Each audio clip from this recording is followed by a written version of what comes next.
Mungkin ada yang Budaya. tentang budaya, berarti tentang multikulturalisme mungkin ya. Nah, Iya. ada lagi mungkin teman-teman yang lainnya. Boleh, nggak apa-apa ya.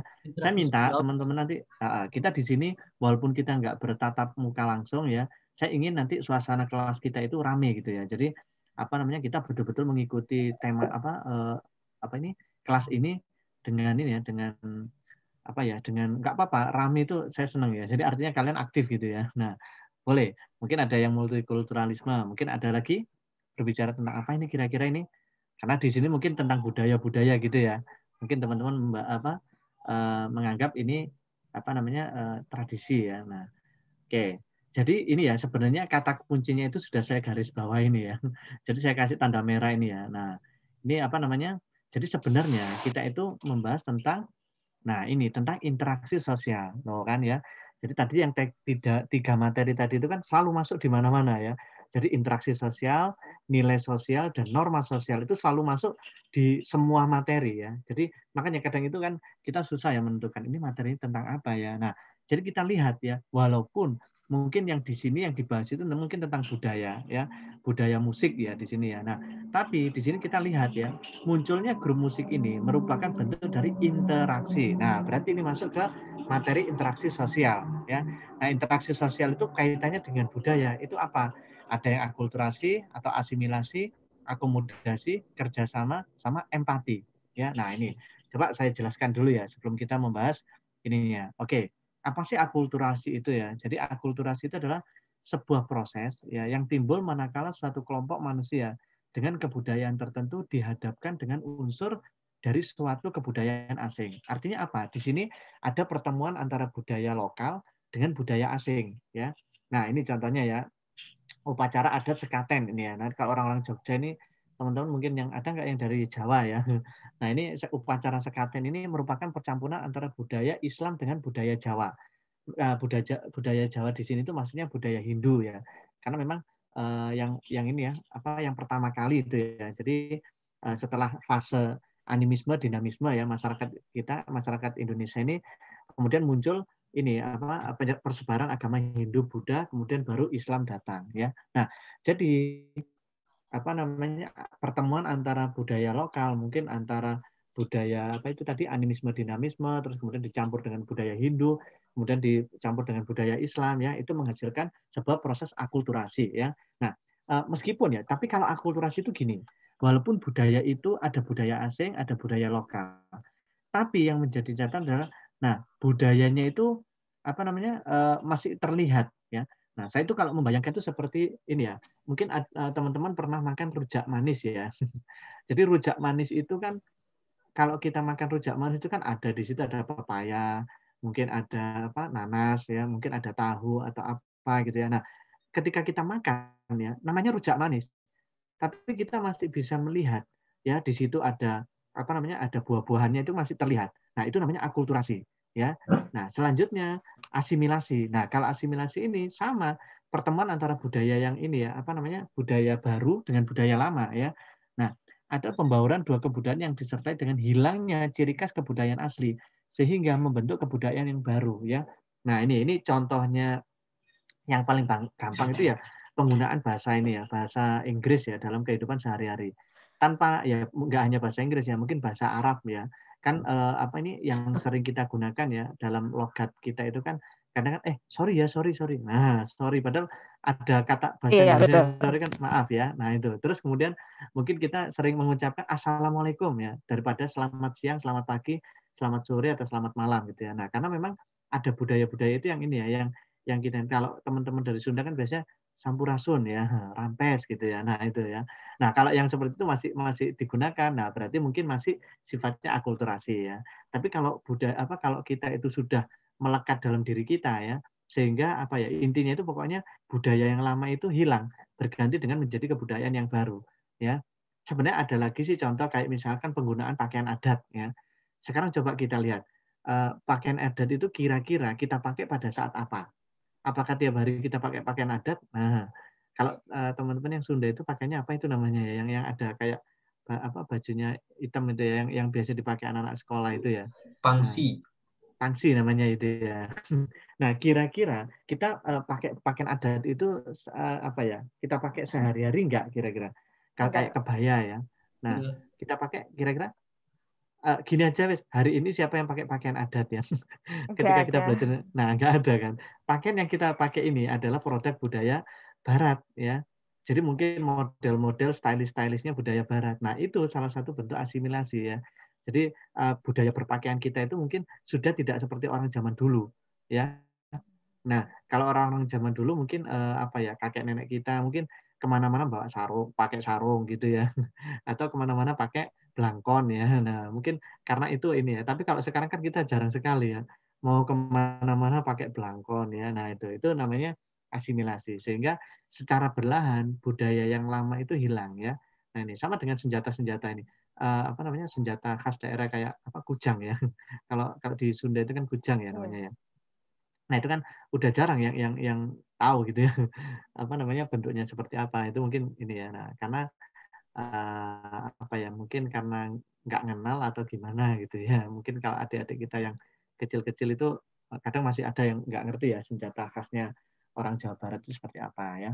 Nah, selain akulturasi dan asimilasi, ini ada amalgamasi ya.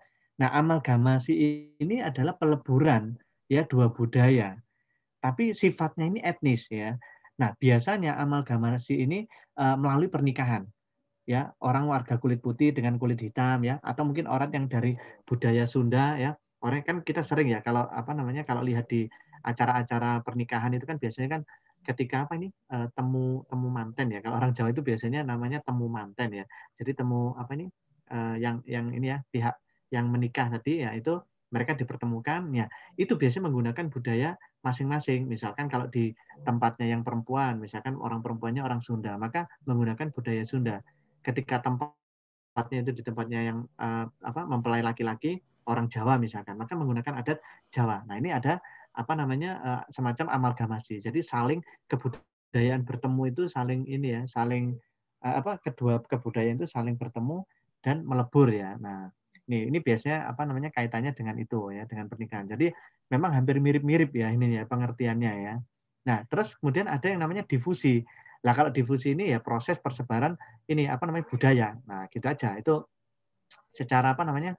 Secara ini gampangannya gitu ya. Jadi pokoknya proses persebaran budaya ya itu ini baik berupa ide, keyakinan dan lain sebagainya. Itu namanya difusi ya.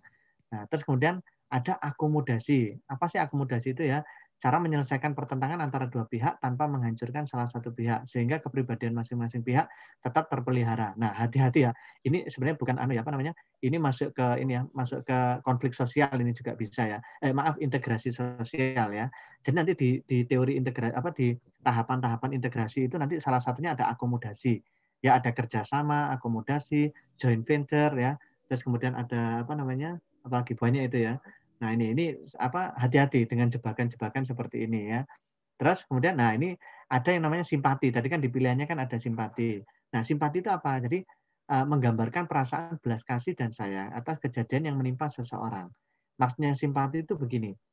Kadang kalau kita lihat gitu, aduh kasihan ya saudara-saudara kita yang di NTT sekarang lagi kena bencana banjir ya. Nah, tapi sayang ya tidak banyak media yang meliput gitu ya. Ya. Nah, itu. Jadi apa namanya? Ini bentuk simpati kita. Nah, tapi kalau empati itu lebih dalam. Jadi apa kalau empati itu lebih mendalam. Selain kita hanya kasihan, tapi kita itu seolah-olah merasakan kesedihannya langsung. Atau mungkin kita pernah mengalami seperti mereka ya. Aduh, kasihan ya itu apa ini ya yang kena banjir. Saya ingat dulu waktu di rumah saya banjir itu ya, aduh barang-barang itu banyak yang rusak sekali. Nah, itu berarti kalian udah ada empati ya. Nah, jadi itu bedanya simpati dengan empati ya. Nah, ini. Oke, dari akulturasi, asimilasi, amalgamasi, difusi, akomodasi, simpati, dan empati ya. Nah, kita kembali ke pertanyaannya. Oke, kira-kira ya, loh ini kok udah ada jawabannya ya. Jadi kira-kira ini kalau menurut kalian yang apa tadi? Jawab apa tadi? Ya, saya jawab. Ada yang jawab ya, Akulturasi. akulturasi, ada yang jawab asimilasi mungkin. Ya, mungkin gini ya. Ini yang agak menjebak itu kan antara A atau B gitu ya. Saya yakin mungkin teman-teman jawabannya antara A atau B ya. Karena memang yang berkaitan dengan budaya itu kan antara akulturasi dan asimilasi ya. Kalau akomodasi, kerjasama, empati itu nggak masuk ya. Itu hanya ini aja, hanya untuk mengecoh kita. Jadi teman-teman hati-hati ya dengan istilah-istilah asing seperti ini. Makanya sosiologi itu yang agak rumit itu ya ketika kita harus menghafalkan istilah-istilah asing seperti ini. Mohon maaf mungkin untuk teman-teman yang IPA perlu banyak belajar seperti ini ya. Jadi apa sih akulturasi itu, apa sih asimilasi itu ya, apa sih akomodasi itu ya. Nah, itu kalian perlu ini ya, perlu belajar banyak ya tentang ini ya. Oke, berarti di sini jawabannya adalah yang akulturasi. Oke ya. Nah, oke. Lanjut ya, kita nomor 2. Kang mau Ya, bertanya. oke. Boleh, Untuk silakan. mungkin untuk akulturasi bisa dirumuskan seperti A plus B itu jadi AB. Kalau asimilasi itu A plus B jadi C. Itu nggak sih, Kang? C. Betul. Oh iya, betul. Jadi Iya, supaya iya. mudahnya gitu. Nah, itu salah satu ini ya, salah satu triknya mungkin teman-teman kalau ingin menghafalkan mungkin ya. Jadi ini ya kalau akulturasi itu kan sebenarnya gini ya, kalau akulturasi itu kan A A plus B apa ya? Kalau dalam teori matematika A plus B sama dengan ya AB ya. Jadi A-nya juga ada, B-nya juga ada. Itu kan akulturasi. Tapi kalau asimilasi itu A plus B jadinya C gitu ya. Nah, artinya menghasilkan budaya yang baru. Nah, itu kalau asimilasi ya. Nah, tapi kalau akulturasi A plus B jadinya ya AB gitu ya. Tuh, asimilasi A plus B sama dengan C. Oke, terima kasih Teh ya. Sudah di ini ya. Oke. Nah, oke ya. Terus kemudian selanjutnya tentang ini ya. Nah, oke. Zaman sekarang ya, anak-anak hidup di perkotaan lebih menyukai permainan modern. Nah, ini kira-kira, coba kalian ini ya, kalian baca dan kalian pahami dulu ya. Kira-kira ini masuk apa?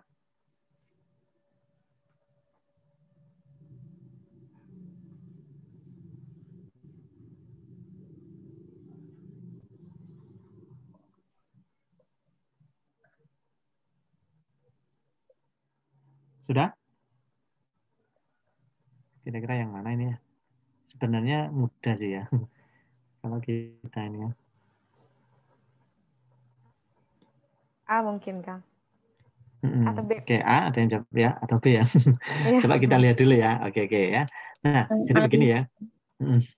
Oke ya, zaman sekarang anak-anak yang hidup di perkotaan itu lebih menyukai permainan modern karena permainannya sangat canggih serta sering membuat merasa tertantang untuk memainkannya. Oleh sebab itu, permainan tradisional menjadi kurang menarik lagi dan semakin ditinggalkan.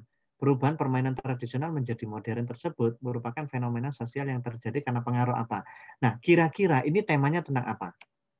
Kalau teman-teman mau nebak, kira-kira ini kita temanya tentang apa ini? Perubahan sosial kan? Perubahan sosial.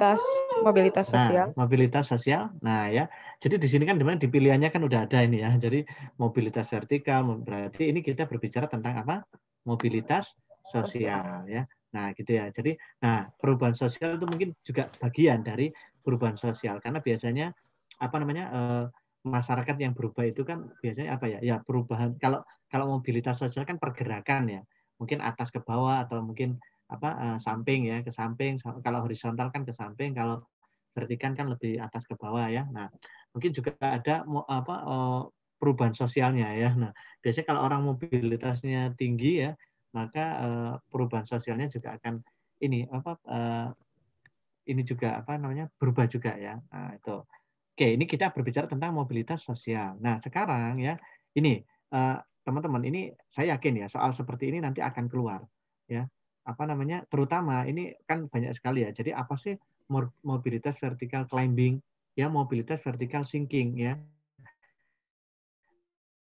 Nah, biasanya memang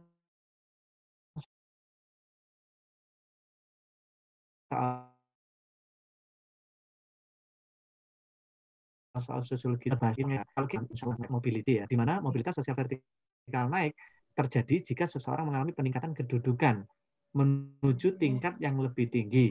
Misalkan gini, seorang karyawan bank, kemudian dia naik jabatan menjadi manajer bank, ya. Awalnya karyawan, dia menjadi mungkin nggak langsung manajer ya, karyawan kemudian jadi kepala bagian misalkan ya, kepala divisi atau kepala bagian. Nah ini maka dia atau mungkin kepala marketing atau apa gitu ya. Nah Jadi ketika dia mengalami kenaikan jabatan, maka dia bisa dikatakan mobilitas sosial vertikal naik atau vertikal climbing. Ya pokoknya kalian pahami, kalau climbing itu kan biasanya kan naik ya. Nah, lawan katanya climbing itu sinking ya. Jadi mobilitas sosial yang vertikal turun itu atau mobilitas sosial sinking adalah kebalikannya ya, yang terjadi ketika seseorang itu mengalami penurunan kedudukan. Ya, awalnya orangnya kaya, kemudian karena dia itu suka berjudi, dia boros ya, maka hidupnya jadi miskin. Maka dia mengalami mobilitas sosial vertikal sinking. Ada seorang koruptor yang dia itu awalnya pejabat, kemudian dia tertangkap KPK, nah maka dia mengalami mobilitas sosial vertikal sinking, ya. Nah, sedangkan mobilitas sosial horizontal itu sama ya. Jadi perpindahan individu atau objek dari suatu kedudukan ke kedudukan yang lain yang sederajat, ya. Artinya kayak misalkan saya jadi guru di SMA 3 Bandung ya. Kemudian saya pindah ke SMA 5 Bandung ya. Nah, itu maka saya sama aja kedudukan saya karena selama masih masih ini ya, masih apa itu Guru. sama-sama jadi guru, maka saya ya ini tetap horizontal. Artinya nggak ada pergerakan naik atau turun.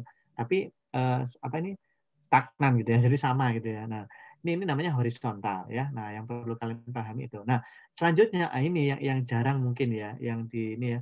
Jadi tentang intragenerasi sama sama antar itu ya, maaf ya. Inter itu atau antar generasi ya. Nah, kalau intragenerasi itu ya perpindahan kedudukan seseorang atau anggota masyarakat yang terjadi dalam satu generasi yang sama.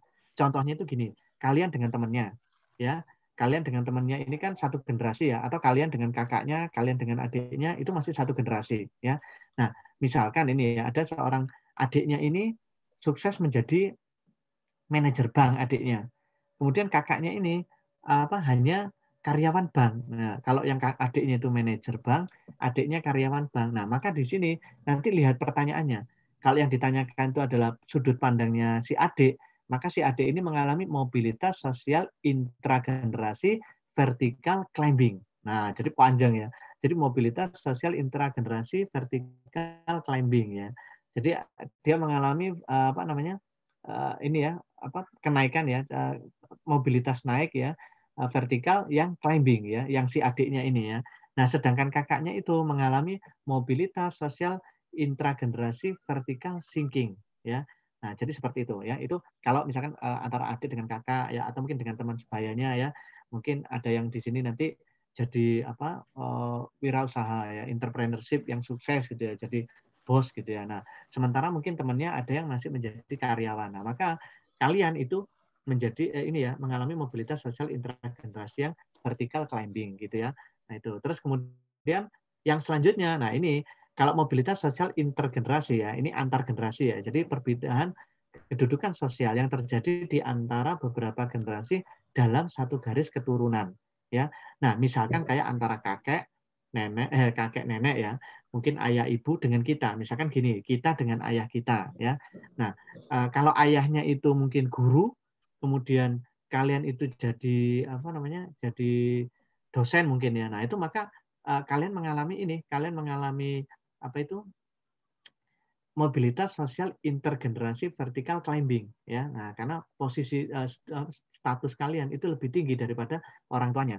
Misalkan orang tuanya pedagang, kok anaknya jadi tentara. Nah, ini ya berarti kalau orang tuanya itu mengalami sosial intergenerasi, mobilitas sosial intergenerasi, vertical sinking, tapi karena kalau anaknya itu mengalami mobilitas sosial intergenerasi vertikal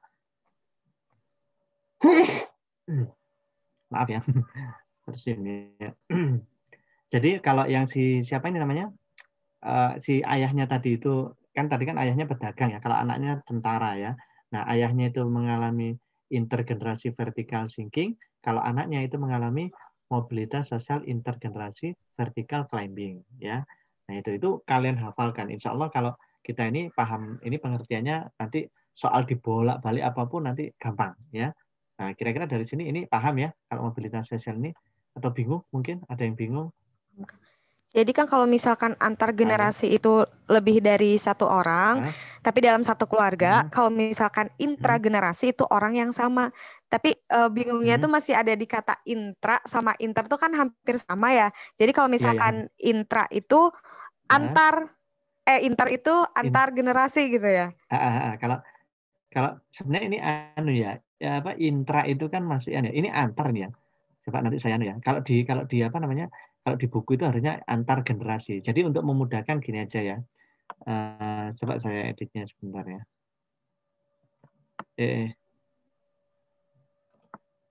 Sebentar ya, saya editnya ini ya. Jadi di sini saya pakai bahasa antar generasi aja biar nanti kalian nggak bingung ya. Nah, gini ya. Jadi apa namanya? Kalau antar generasi itu kan ini ya, apa namanya? Ya yang beda generasi gitu ya. Biasanya gini, teman-teman. Soalnya kayak gini nih ada kalanya nanti itu akan ada kayak pohon family apa family tree itu loh ya. Jadi apa nih? Kayak silsilah itu loh ya, pohon silsilah gitu. Yeah. Nanti di situ ada ayahnya, ibunya, terus kemudian di situ nanti anaknya. Nah, nanti ditunjukkan di situ ya, si anak ini mengalami apa gitu ya dengan ayahnya. Nah, si anak ini dengan kakaknya mengalami apa. Nah, itu nanti seperti itu ya. Jadi kalau pokoknya kalau intra itu berarti masih satu generasi yang sama, artinya itu kalian dengan temannya, kalian dengan kakaknya, adiknya, nah itu masih satu generasi yang sama. Tapi kalau udah sama ayahnya, apalagi sama kakeknya atau sama kakek buyutnya. Nah, nanti ada contoh soal itu seperti ini. Ayahnya apa ini namanya? Kakeknya kepala desa. Kakeknya itu gubernur ya. Ayahnya itu camat ya. Terus ini anaknya itu kepala RW ya. Nah, ini semakin turun semakin turun ya. Berarti generasi itu mengalami apa? Nah, itu berarti mobilitas sosial antar generasi vertikal sinking ya. Semuanya itu mengalami itu ya, kecuali yang kakeknya itu ya. Jadi di situ ada penurunan ini apa namanya mobilitas sosial ya. Yang kakeknya gubernur, kok ayahnya jadi camat mungkin ya, atau mungkin wali kota, terus kemudian anaknya jadi camat. Loh, ini kan berarti turun kan, kedudukannya semakin generasi semakin turun, mobilitasnya juga semakin turun. Maka nanti di situ vertical sinking ya. Nah gitu. Kalian sering hafalkan yang sinking sama climbing gini aja. Karena yang keluar itu biasanya bukan vertikal naik, vertikal turun ya. Mungkin itu terlalu mudah ya. Bisa jadi mungkin yang keluar itu yang istilah-istilah asing seperti ini ya. Sering sekali kita itu terjebak dengan apa istilah-istilah yang seperti ini ya. Makanya nanti ada juga yang patembayan sama paguyuban itu ya. Nanti akan kita bahas itu. Itu juga bahasa asing juga ya. Gesellschaft ya, terus apa itu ya. Nah, kayak gitu itu yang sering keluar juga justru yang istilah-istilah seperti itu ya. Oke ya. Ada yang mau tanya lagi mungkin seputar mobilitas? Karena ini saya yakin ini pasti keluar ini teman-teman ya. Karena setiap tahun tuh mesti ada soal ini. Hanya mungkin apa namanya yang ditanyakan mungkin beda-beda ya. Mungkin bisa jadi mungkin yang vertikalnya atau yang horizontalnya, yang intragenerasi, antar generasi kayak gitu itu ya. Nanti kalian bisa cari soal-soal yang lain ya yang berkaitan dengan mobilitas sosial ini ya. Oke, kita lanjut ya. Oke, Kang. Oke ya. Nah, berarti kalau tadi itu ya zaman sekarang. Nah, kalau ini kan tidak berbicara secara antar generasi, intergenerasi ya. Tapi ini sudah berbicara orang modern dengan orang zaman dulu gitu ya. Kayaknya kayak gitu ya. Jadi anak-anak sekarang beda dengan anak-anak kota beda dengan anak-anak desa kayaknya gitu ya. Zaman sekarang ini anak-anak yang hidup di perkotaan lebih menyukai permainan modern karena permainannya sangat canggih serta sering membuat merasa tertantang untuk memainkannya. Oleh karena itu, permainan tradisional menjadi kurang menarik lagi dan semakin ditinggalkan. Nah, kira-kira perubahan ya, permainan tradisional yang tadi modern ya, apa yang dari permainan tradisional menjadi permainan modern ini ya, ini kan salah satu fenomena sosial ya. Nah, karena pengaruh apa ini kira-kira? Jelas ini ya. Global. Yang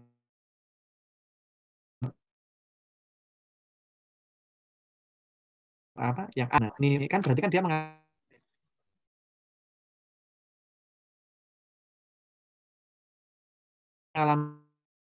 mobilitas yang naik ya dari ya oke bagus ya. Nah, tip ya. Oke, selanjutnya nomor nah ini kira-kira ini bahas tentang apa ya? Coba ada yang ini ya.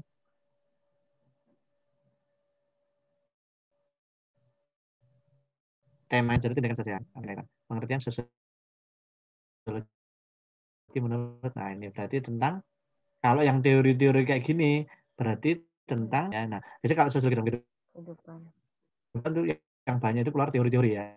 Nah ini di sini ya ilmu ya jadi suatu ilmu yang mempelajari tindakan jawab dulu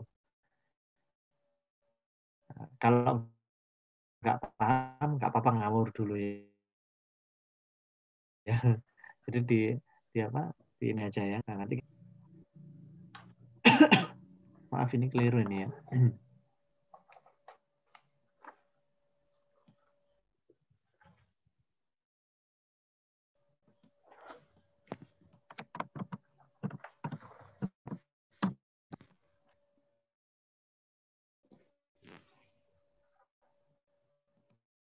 Udah ya?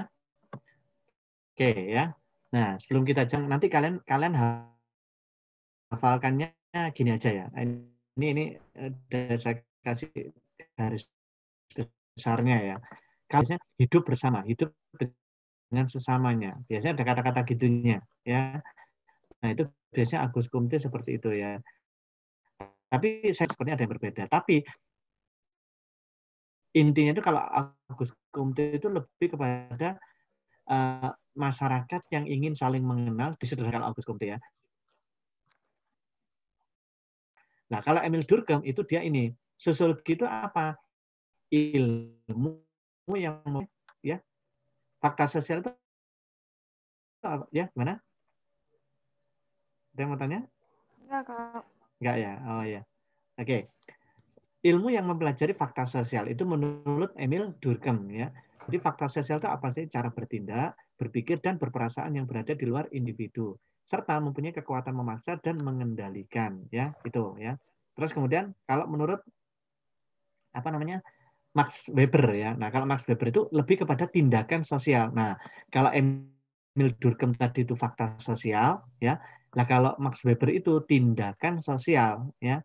Jadi apa sih tindakan sosial itu ya? Tindakan yang dilakukan dengan mempertimbangkan dan berorientasi pada perilaku orang lain ya. Nah, itu sulitnya adalah itu tindakan sosial. Jadi kenapa kok orang itu melakukan ini? Kenapa kok orang itu melakukan ini ya. Nah, fenomenanya ini ya, apa orang itu bertindak ya ini kalau Emil Durkheim itu sebenarnya lebih luas ya, bertindak, berpikir dan berperasaan ya. Nah, jadi lebih kepada perilakunya ya. Nah, jadi fakta-fakta yang ada di lapang itu seperti apa ya. Nah, itu Emil Durkheim ya, mempelajari hubungan sosial antara individu dengan individu, individu dengan kelompok ya, serta sifat dan perubahan-perubahan dalam lembaga dan ide-ide sosial. Nah, ini menurut P.J. Bauman ya. Dari sini kan udah kelihatan ya bedanya ya antar apa ini namanya?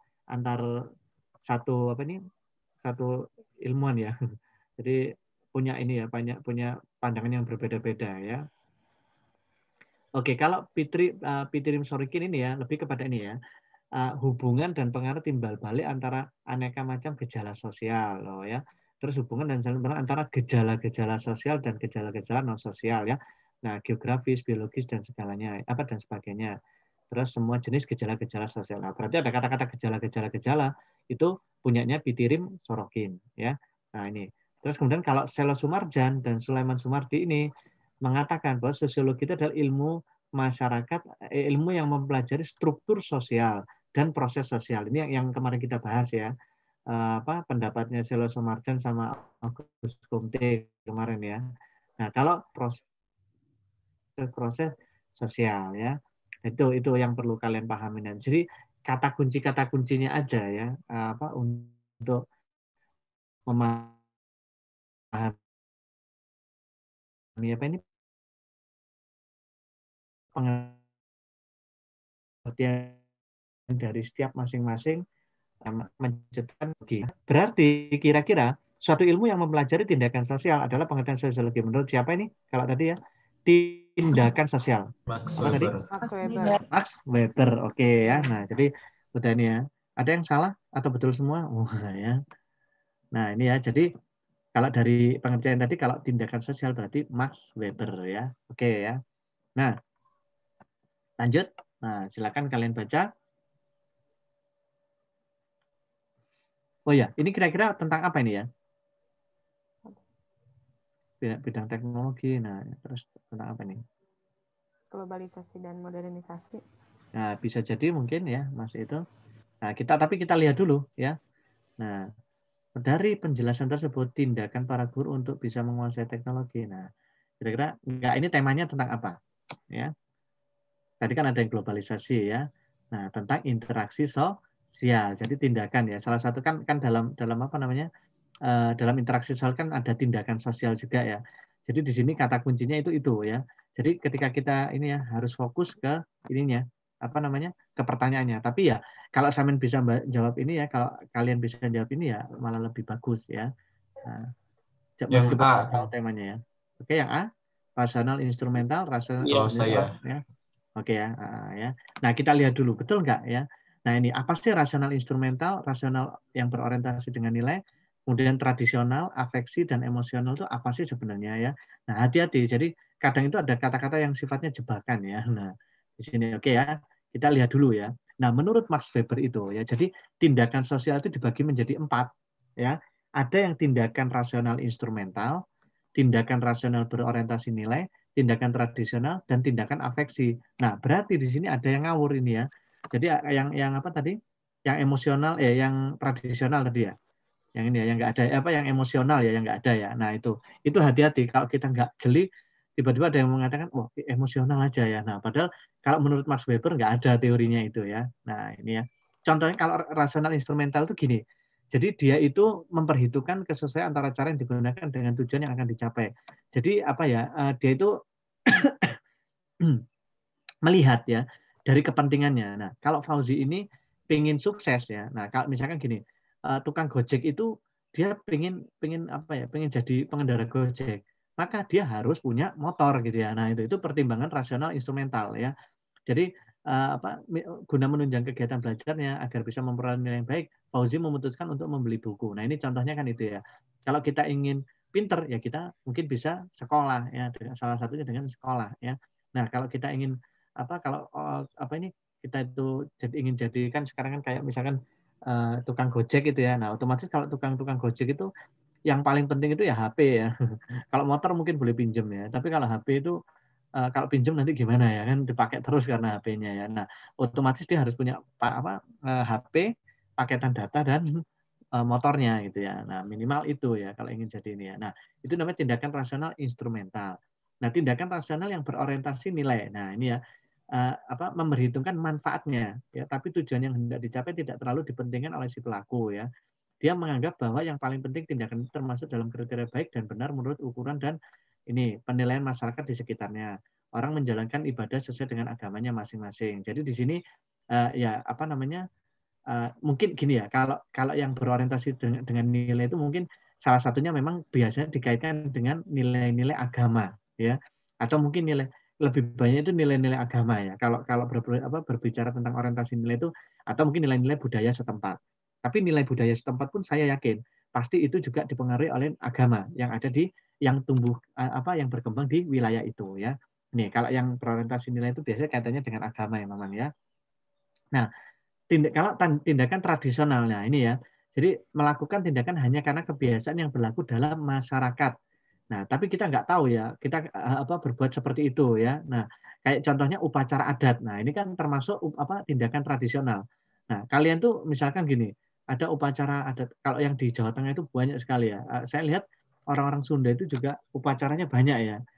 Jadi mau khitan gitu kadang ada upacaranya sendiri. Nggak tahu apa itu apa ya. Yang anaknya digotong bareng-bareng ya, kemudian diarak rame-rame gitu ya. Terus kan banyak sekali upacara-upacara adat gitu. Tapi kadang kita nggak ngerti maksudnya apa. Kita hanya menjalankan saja. Nah, itu namanya tindakan tradisional. Jadi kita bertindak karena ada faktor budaya aja gitu ya. Nah, ini. Terus kemudian ada tindakan afektif ya. Nah, kalau tindakan afektif itu lebih kepada perasaan atau emosi ya, tanpa pertimbangan akal budi ya. Nah, biasanya kadang contohnya gini, ketika kita senang langsung otomatis kita itu loncat-loncat ya. Ketika kita sedih nangis ya, nonton Ikatan Cinta ya. Nah, itu waktu itu lihat Andin ya. Lihat Andin disakiti sama Elsa. Nah, kita tiba-tiba nggak terasa nangis ya. Nah, itu apa namanya? Ikut terbawa suasananya. Itu berarti tindakan kita merupakan tindakan afektif ya. Nah, itu. Jadi seperti itu. Oke ya. Nah, berarti dari pengertian itu ya, kita bisa melihat bahwa kalau seorang ini ya para guru ini ya yang sadar dia punya skill ya di bidang teknologi, nah ini ya, maka dia butuh ya kan Nah, untuk menyampaikan materi ya. Nah, karena tidak hanya dengan menggunakan metode ceramah saja ya, tapi dia butuh teknologi itu ya. Salah satunya dengan membuat slide dan video yang menarik ya. Nah, ini kira-kira berarti ini pertimbangan apa? Rasional instrumental, rasional orientasi nilai, tradisional, afektif atau emosional? Apa kira-kira ada yang ini? Yang A, B, C ya. Ini yang betul adalah yang A ya. Jadi rasional instrumental ya. Nah, ini rasional instrumental ya. Apa namanya? Yang itu tadi yang melihat dari ininya ya. Jadi kebutuhan ya, lebih kepada kebutuhannya ya. Oke ya. Yang A.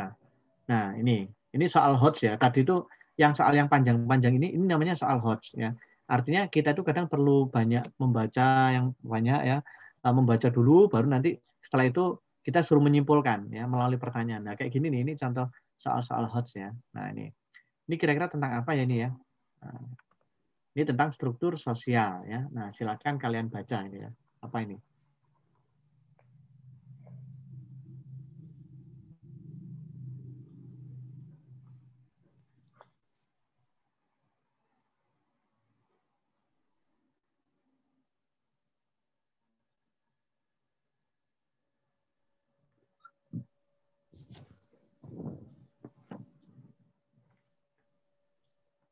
B mungkin. B ya?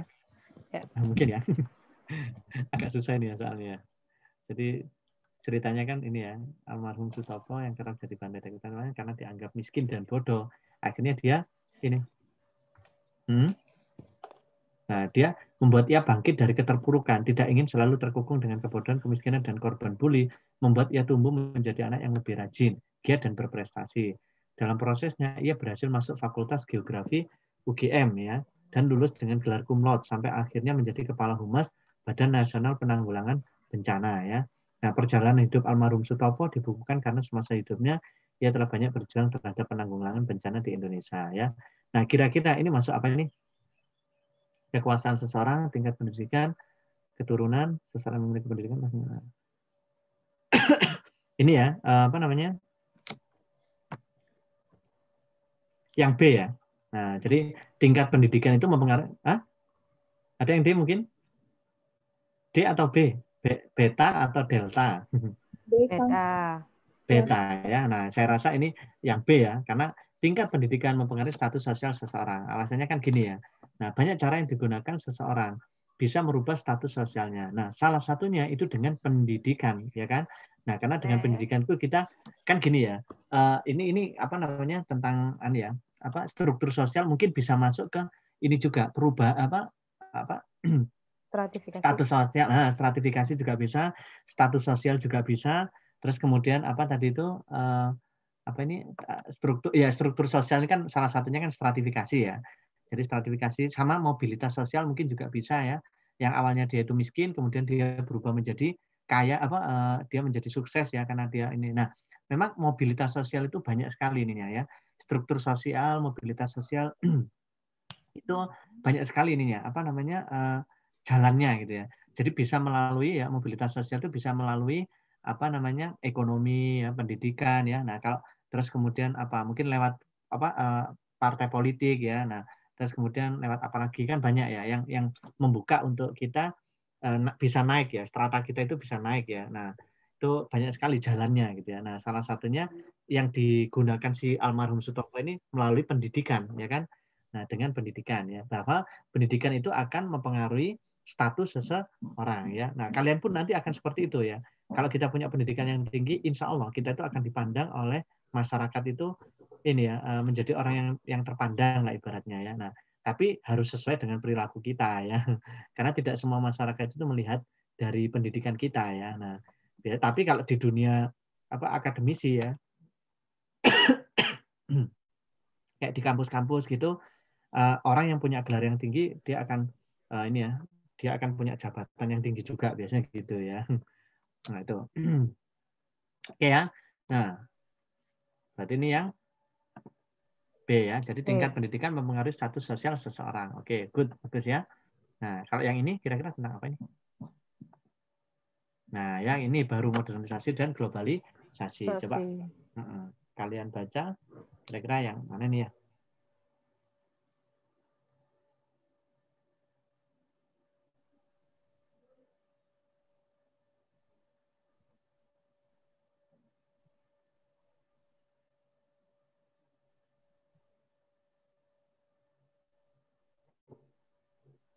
Hati-hati ya, hati-hati terkecoh ya.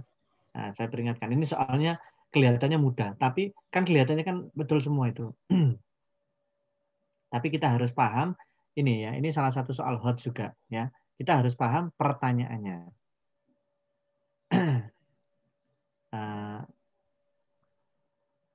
Apa kira-kira ini jawabannya? B mungkin. B. Ada yang lainnya mungkin? Karena ini kelihatannya sama semua ini ya. Kelihatannya jawabannya betul semua ya. Nah ini memang saya sengaja saya munculkan soal saya seperti ini. Kayak saya yakin nanti soal-soal seperti ini pasti ada ya. Nah saat ini industri Indonesia masih sebatas memanfaatkan teknologi dari luar ya. Dalam jangka panjang kecenderungan itu akan berdampak negatif dan menyulitkan. Seharusnya industri di tanah air dan ilmu pengetahuan dan teknologi harus berkembang ke arah yang sama. Perkembangan iptek dan industri dapat, nah apa ini kira-kira? Meminimalisir penggunaan tenaga manusia, betul nggak ini kira-kira? Bisa jadi betul ya kan? Karena dengan kita menggunakan teknologi kan ini penggunaan teknologi manusia apa tenaga manusia kan berkurang ya. Nah, oke, ini betul. Oke, kita betulkan dulu ya. Kemudian untuk meningkatkan pendapatan masyarakat. Betul nggak? Teknologi itu bisa meningkatkan pendapatan masyarakat. Betul. Betul, karena dengan banyaknya dengan iptek ya, maka produksi kan dengan adanya mesin, dengan adanya teknologi, maka produksi itu akan lebih banyak dan pendapatan akan semakin banyak, ya kan? Oke, betul juga loh. Nah, terus kalau AB betul nanti ya. Nah, C, mengurangi ketergantungan bahan impor, ya. Betul nggak ini kira-kira? Enggak. Salah?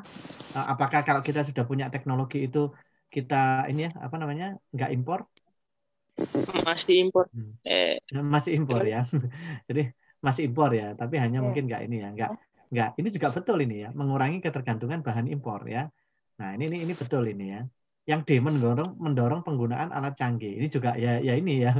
Apa maksudnya kan gitu ya. Jadi memanfaatkan teknologi itu kan yang mendorong penggunaan alat canggih ya. Nah kemudian yang E memperbanyak pembangunan pabrik. Ya bisa jadi betul, tapi ini kayaknya dibandingkan dengan pertanyaan yang pernyataan yang ABC mungkin ya ini ya yang agak ya, kita mungkin agak bingung ya ini ya antara A B C. Nah kita lihat lagi ya pertanyaannya.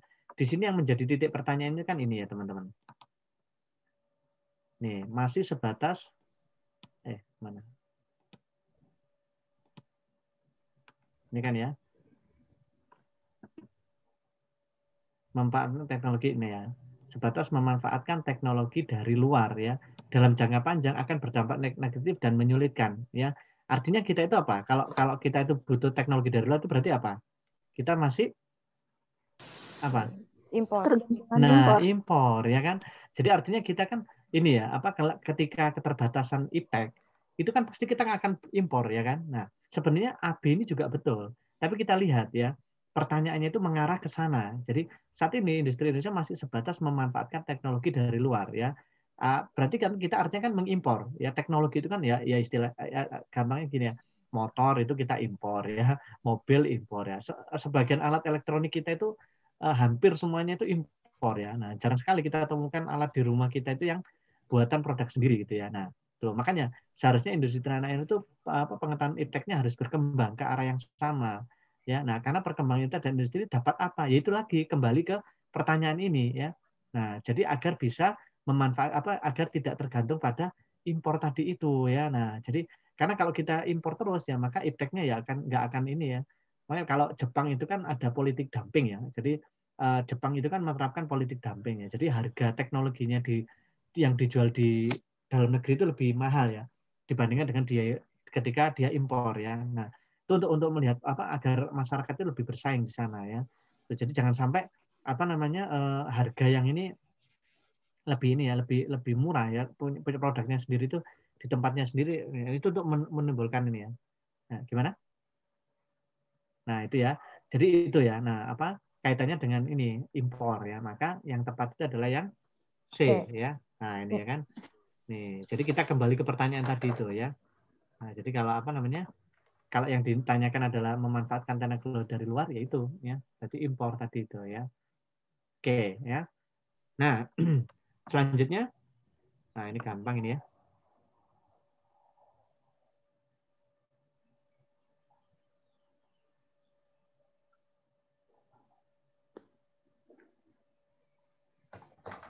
Nah, ini tentang diferensiasi. Nah, ini sudah kata-kata diferensiasi, berarti tentang diferensiasi sosial ya.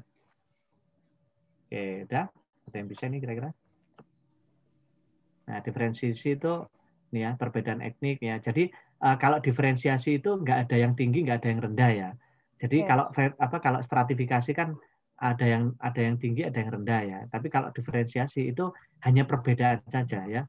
Jadi salah satunya perbedaan itu kaitannya dengan sara, suku, agama, ras. Nah itu. Jadi kita menganggap bahwa semua budaya itu sama, agama itu semua sama, bahasa itu semuanya sama, etnik itu juga sama. Artinya nggak ada yang lebih rendah, nggak ada yang ini ya.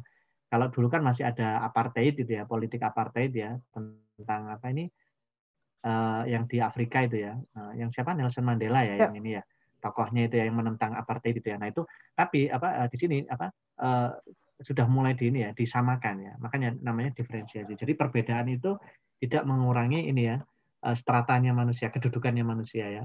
Nah Anda dari suku Jawa, suku Sunda sama kita ya. Oke, nah di sini ada dua ya diferensi itu ya. Jadi ada yang ini ya yang disebabkan oleh perbedaan adat istiadat atau custom differentiation ya. Nah ada yang diferensi yang disebabkan oleh perbedaan struktural ya. Karena mungkin punya ini ya secara ekonominya ya politiknya mungkin ya. Nah di antara itu yang berbeda ya. Perbedaan tersebut seringkali berpengaruh pada perbedaan sistem kepercayaan ya, sistem nilai, pandangan hidup dan perilaku sosial ya. Cenderung menimbulkan konflik atau perpecahan sosial ya. Nah, ini biasanya ini kaitannya dengan konflik sosial ya. Jadi memang sebenarnya kan etnik ya, suku, ras, agama itu kan sama. Tapi terkadang ini menimbulkan konflik karena apa? Karena ada ini etnosentrisme. Nah, ya, apa itu etnosentrisme? Jadi orang yang menganggap budayanya itu yang paling baik, ya kan? Ya, terus kemudian ada primordialisme ya. Orang yang kuno ya yang menganggap budayanya itu yang ini ya kepercayaannya ya dia laksanakan. Jadi nggak mau menerima budaya dari luar ya. Nah itu jadi adanya primordialisme, kemudian etnosentrisme. Nah ini yang menyebabkan terjadinya konflik tadi ya. Nah sebenarnya ini masuk diferensi karena ini suku ras agama itu sama ya. Nah tapi hanya saja itu terkadang ada orang yang menganggap rasnya lebih baik ya, sukunya lebih baik ya itu tadi. Makanya itu yang menyebabkan sara ya. Oke berarti kalau dari pernyataan ini kira-kira perbedaan adat istiadat dan perbedaan struktural yang mana nih? Yang ini ya. Berarti cuma dua ya. Nah, hati-hati ya. Jadi struktural atau adat istiadat gitu aja ya. Yang ini hanya mengecoh saja ya. CDE ini mengecoh ya. Berarti tadi yang B. Yang B ya. B. Jadi adat istiadat ya. Oke. Nah, oke ya. Nah, ini. Jadi apa namanya? Hati-hati ya. Nanti kalau menjawab pentingnya kita memahami materi itu ya. Karena sosiologi itu banyak gitu-gitu ya. Kadang ada yang agak ngawur gitu ya. Jadi apa namanya kadang ya kayak gini ini dimasukkan gitu ya. Jadi untuk mengecoh kita aja ya. Nah, susahnya sosiologi itu di sana. Oke, selanjutnya nomor 8. Nah, ini ya. Ini kira-kira kalau sudah ada paguyuban, patembayan, kira-kira apa ini yang bahas tentang apa ini? Ada yang tahu mungkin? Tentang ini ya, sudah ada tulisannya nih, kelompok sosial loh ya. Jadi kita sedang berbicara tentang kelompok sosial ya. Jadi kelompok sosial itu kan ada in group, out group, primer, sekunder, terus apalagi itu ya. Banyak sekali ya. Salah satunya nanti, nah ini yang ada di ini.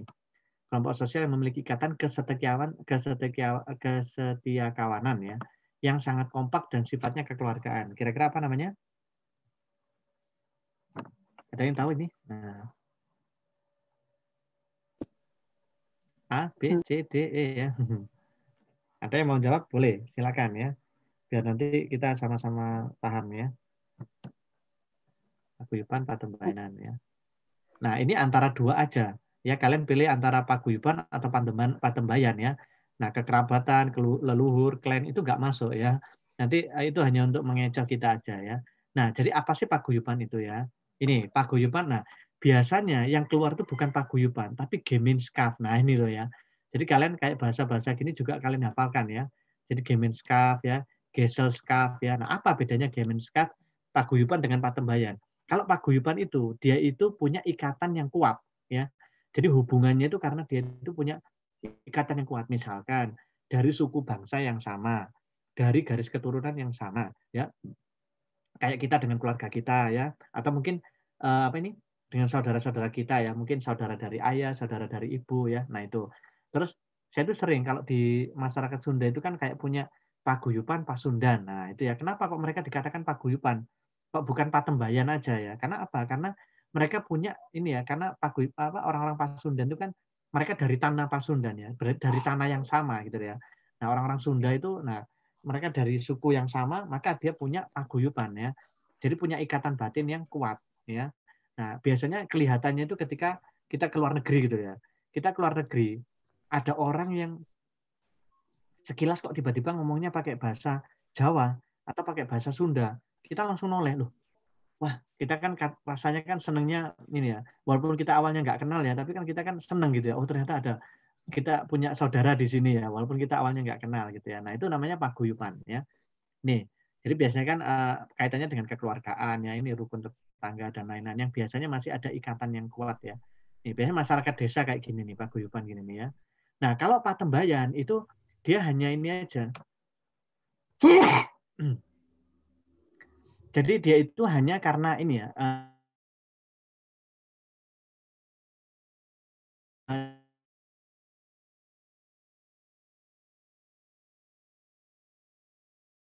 dia berkumpul kayak asosiasi ya. Contohnya itu kayak apa organisasi, asosiasi ya, terus apalagi itu ya. Nah, jadi organisasi-organisasi itu kan karena mereka punya kepentingan yang sama. Nah, dari kepentingan yang sama itu mereka ini apa membuat organisasi itu ya. Nah, terus membuat asosiasi. Nah, ini termasuk patembayan. Suatu ketika nanti patembayan ini bisa bubar gitu ya. Kalau memang udah nggak ada yang minat ya bisa bubar kalau patembayan. Tapi kalau paguyuban itu nggak bisa bubar. Kenapa? Karena mereka punya ikatan yang kuat, emosionalnya kuat sekali ya, terutama yang berkaitan dengan ras ya, etnis ya, suku. Nah, itu tuh biasanya sangat kuat sekali itu ya memegang adatnya ya. Nah, kayak gitu itu namanya paguyuban. Nah, berarti dari sini kita bisa menyimpulkan bahwa kalau yang memiliki ikatan kesetiakawan sosial yang sangat kompak, kira-kira apa ini? Yang A ya. Oke, bagus ya. Jadi paguyuban. Ya, kelompok sosial ya. Oke, gampang insya Allah ini ya. Kalau kita paham ya. Nah, nanti dihafalkan aja Gesellschaft sama Gemeinschaft ya. Nah, Gemeinschaft sama Gesellschaft ya. Tuh, itu untuk memudahkan kita ini. Nah, oke. Nomor 9. Kira-kira yang apa ini ya? Nah, ini juga sama ini soal HOTS ini ya. Tentang perubahan sosial ini ya. Demoralisasi ya ini ya. Sama kultur lag. Nah, kultur lag itu apa ya? Nah, kira-kira mana? D. Yang D? Oke. Karena ada ketimpangan sosial budaya. Boleh, bisa jadi ya. Nah, menghalalkan segala cara untuk memenuhi kebutuhan hidup ya. Salah satunya dengan cara mencuri. Jadi di sini tuh ada sebuah ini ya, ada fenomena di masyarakat ya, di mana ketika orang itu sudah sulit memperoleh pekerjaan, maka tingkat kriminal itu kan akan naik, ya kan? Jadi, nah ini disebabkan oleh apa? Ini ya, ini penjelasannya sebenarnya di sini. Jadi apa namanya? Ketika ini ya, ada sekelompok masyarakat yang memilih untuk melakukan aksi mencuri akibat sulitnya memperoleh pekerjaan dan tuntutan kebutuhan hidup yang semakin kompleks ya. Nah, kondisi ini bisa menyebabkan terjadinya kultur lag ya. Jadi ada kesenjangan ya. Jadi kesenjangan antara si kaya dan si miskin ya. Dan itu kesenjangannya sudah sangat jauh sekali. Makanya kadang itu orang itu kan kalau dia mencuri ya mencurinya dengan mungkin yang orang yang memang betul-betul kaya gitu ya. Nah, kalau saya lihat di Rusia itu ya, di Rusia itu ada hukum itu yang ini ya, yang dia itu mengatakan bahwa kalau Rusia itu kan lebih ke ini ya, ke komunis ya, sosialis ya. Jadi sosialnya kan tinggi. Jadi ada orang mencuri, kalau dia itu miskin ya, betul-betul memang miskin, mencuri untuk orang kaya itu nggak apa-apa. Dan kalau di Rusia itu biasanya ini ada pembatasan kekayaan. Jadi orang itu untuk menjaga kesenjangan itu kalau di Rusia itu orang yang sangat-sangat kaya itu sebagian hartanya bisa jadi diberikan kepada pemerintah ya untuk nanti disalurkan kepada yang membutuhkan. Kan makanya mereka itu kan apa itu one for all ya. Jadi kalau orang Rusia itu kan orang komunis itu kan dia semboyannya kan one for all ya, satu untuk semua ya. Nah itu juga sebenarnya nggak itu ya. Nah konsepnya nggak semudah itu kalau orang ini. Jadi kalau ada orang kaya nggak boleh di sana ya, kayak gitu ya. Oke, berarti ini kesenjangan itu menyebabkan kesenjangan yang terjadi itu menyebabkan ini orang sulit mencari kerja ya. Terus kemudian timbul ini aksi kriminal. Nah, yang tepat itu adalah yang mana nih? Mungkin Ya. Jadi ketimpangan ekonomi dapat menimbulkan tindak kriminal ya. Nah, itu ya. Jadi itu yang tepat ya. Jawabannya yang ya. Nah, ini. Oke. Jadi memang hampir mirip-mirip semua ya anunya ya. Jadi kriminalitas dapat menekan tindakan ketimpangan sosial. Nah, salah ini enggak ya, sesat ini ya. Tindakan kriminal dipicu oleh ketimpangan sosial budaya. Sebenarnya ini juga betul ya, tapi ada yang lebih tepat ya. Karena di sini kan yang ditanyakan ketimpangan ekonominya. Ya, bisa menimbulkan tindakan kriminal. Jadi bukan kriminal dulu ya. Sebenarnya ini dipicu karena ada ketimpangan sosial budaya, enggak ya, karena yang bermasalah bukan di sosial budayanya ya, tapi di ekonominya ya. Oke, berarti yang yang lebih tepat. Oke ya. Selanjutnya. Nah, ini kira-kira apa ini? Ini integrasi ya, konflik dan integrasi ini ya. B ya. Jadi koersif ya. Koersif itu apa koersif itu? Secara paksaan. Jadi dengan paksaan, dengan kekerasan ya. Jadi ada 4 ya sebenarnya jenisnya itu ya. Ada 3 ya. Jadi ada yang sifatnya koersif, normatif dan fungsional ya. Jadi kalau yang integrasi sifatnya koersif itu memang harus dipaksa ya. Karena kalau nggak gitu nggak bersatu gitu ya. Nah si Satpol PP ini dia menggusur pedagang kaki lima itu dengan cara yang koersif ya, dengan seperti itu ya untuk menertibkan gitu ya. Tapi kalau yang secara normatif itu biasanya ini ya seperti ajaran-ajaran agama ya. Jadi melalui kayak mungkin bisa jadi mungkin ceramah, bisa jadi mungkin dengan pengajian-pengajian kayak gitu tuh ya. Nah, jadi penyaluran integrasi sosialnya melalui seperti itu, melalui nilai-nilai ajaran agama ya, atau mungkin nilai-nilai budaya juga sama ya. Terus integrasi sosial fungsional merupakan integrasi yang sering memenuhi perannya masing-masing ya. Kayak di dalam anggota kita ya, dalam anggota keluarga itu kan punya peranan masing-masing. Ayah itu apa, ibu itu apa perannya ya. Nah, itu nanti bisa untuk ini integrasi ya. Jadi menyebabkan adanya integrasi sosial integrasi di dalam keluarga kita. Nah, itu ketika kita itu tahu fungsi dan peran masing-masing gitu ya. Nah, jadi kalau kita punya peran ini ya, makanya kalau Anda sebagai seorang pelajar, maka apa yang dilakukan oleh pelajar? Apakah tawuran? Apakah main ini ya kebut-kebutan di jalan? Nah, itu ya. Itu kita harus tahu fungsi peran kita apa gitu ya. Nah, ini di sini saya tambah ya. Jadi ini ada proses integrasi ya menurut Nimkov ya. Ini ya, karena sering keluar kalau nggak salah yang ini ya. Jadi biasanya urutan akomodasi itu apa? Mulai dari urutan integrasi itu mulai dari akomodasi dulu ya. Jadi ada upaya untuk menyatukan tadi ya. Terus kemudian di situ ada kerjasama. Ya, dari kerjasama nanti muncul koordinasi. Nah, koordinasi ini berarti udah makin kuat. Nah, nanti setelah koordinasi udah bersatu, maka akan nanti muncul asimilasi ya. Nah, ingat asimilasi tadi itu kan udah berbaur ya, jadi budayanya udah jadi satu ya. Nah, itu biasanya kalau udah nggak kelihatan si A si B ya, maka itu sudah namanya asimilasi ya. Jadi kalau nanti kita melihat kelompok A, kelompok B ya, awalnya kan maaf ya, mungkin saya kayak di Pilpres itu kan gitu ya. Jadi yang A ya, kelompok A apa, kelompok B apa itu ya. Nah, itu ini kalau sudah selesai ya udah, maka kelompok A dan kelompok B harus berasimilasi lagi ya. Jangan kelihatan A sama B gitu ya. Nah, itu untuk menjaga integrasi. Nah, seperti itu ya. Oke, ini ya teman-teman. Mungkin 10 soal dulu ya yang kita bahas ya. Karena mungkin keterbatasan waktu ya.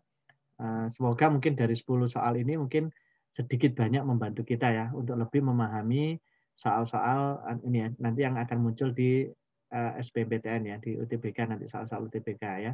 Nah, nanti akan kita lanjutkan mungkin di pertemuan selanjutnya juga sama ya, kita langsung pembahasan soal seperti ini. Kira-kira kalau seperti ini gimana? Teman-teman nyaman nggak kalau kita langsung bahas soal ini? Atau mungkin butuh materinya atau gimana? Nyaman, Kang. Enak seperti ini. Kayak gini aja, Kang. Kayak gini ya. Seperti ini, Kang. Oke ya, berarti kalau nanti kita untuk pertemuan selanjutnya kita lebih banyak seperti ini ya. Jadi kita kita bahas satu soal, mungkin ya gak apa-apa agak panjang, tapi yang penting kalian tahu gitu ya, sambil nanti merefresh ulang lagi ya. Oke, mungkin itu yang bisa saya sampaikan ya adik-adik. Untuk selanjutnya mungkin saya serahkan kembali ke Teh Dea. Mangga Teh Dea. Ya, makasih banyak Kak Huda atas pemateriannya, luar biasa. Alhamdulillah diringkas banget ya Kak ya. Jadi dapat memahami sosiologi dengan cara yang sederhana. Terima kasih banyak Kak Huda atas pemateriannya. Karena KBM kita telah berakhir, mari kita membaca Alhamdulillah bersama-sama. Alhamdulillah. Rabbil alamin. Nempel ya, semoga ilmunya. Ya, untuk teman-teman karena nanti ada pembelajaran selanjutnya bisa stay di room ini. Untuk Kak Huda, ya, mangga boleh Kak kalau mau leave dan melakukan kegiatan selanjutnya. Terima kasih banyak Kak Huda. Terima kasih Kak Huda.